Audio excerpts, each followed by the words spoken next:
Okay, Assalamualaikum warahmatullahi wabarakatuh. Sekarang saya berada di Doha, Qatar. Dalam ketika saya nak pulanglah ke tanah air setelah beberapa hari di kedua tanah haram, di Madinah dan juga Mekah. Alhamdulillah, puji dan syukur kepada Allah SWT kerana memberi satu lagi kesempatan kepada saya dan juga para jemaah untuk sama-sama berada di tanah suci Mekah dan juga Madinah.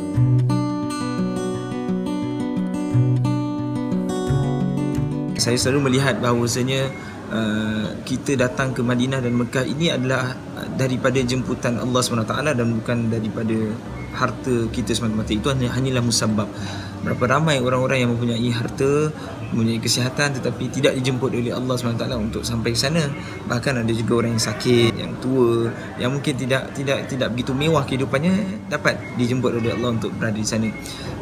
Peluang-peluang ini saya dapat lihat daripada jemaah lah. Mereka menggunakan dengan sebaik-baiknya.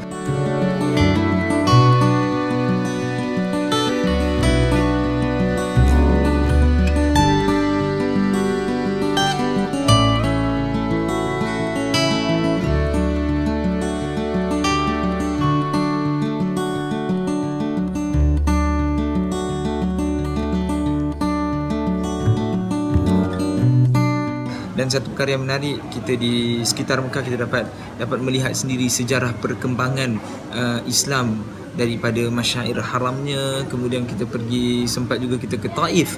Kita dapat melihat satu persatu. Alhamdulillah, Allah mudahkan di Taif tu dapat kita melihat satu persatu tempat-tempat sejarah yang berkaitan dengan Rasul sallallahu alaihi wasallam.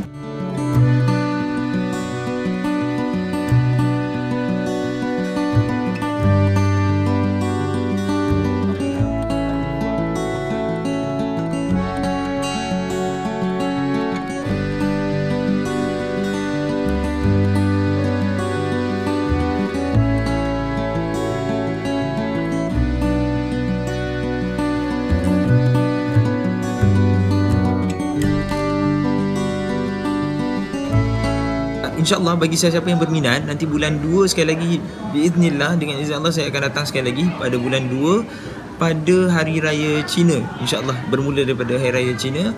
Bagi siapa yang berminat, anda boleh PM terus kami di website daripada Facebook syukran.com. Daripada mesej, tekan mesej dan terus anda boleh tanyakan apa-apa soalan mengenai harga ataupun apa saja. InsyaAllah saya akan cuba saya upaya untuk menjawab persoalan anda. Itu saja. InsyaAllah doakan keselamatan kami semua. Assalamualaikum warahmatullahi wabarakatuh.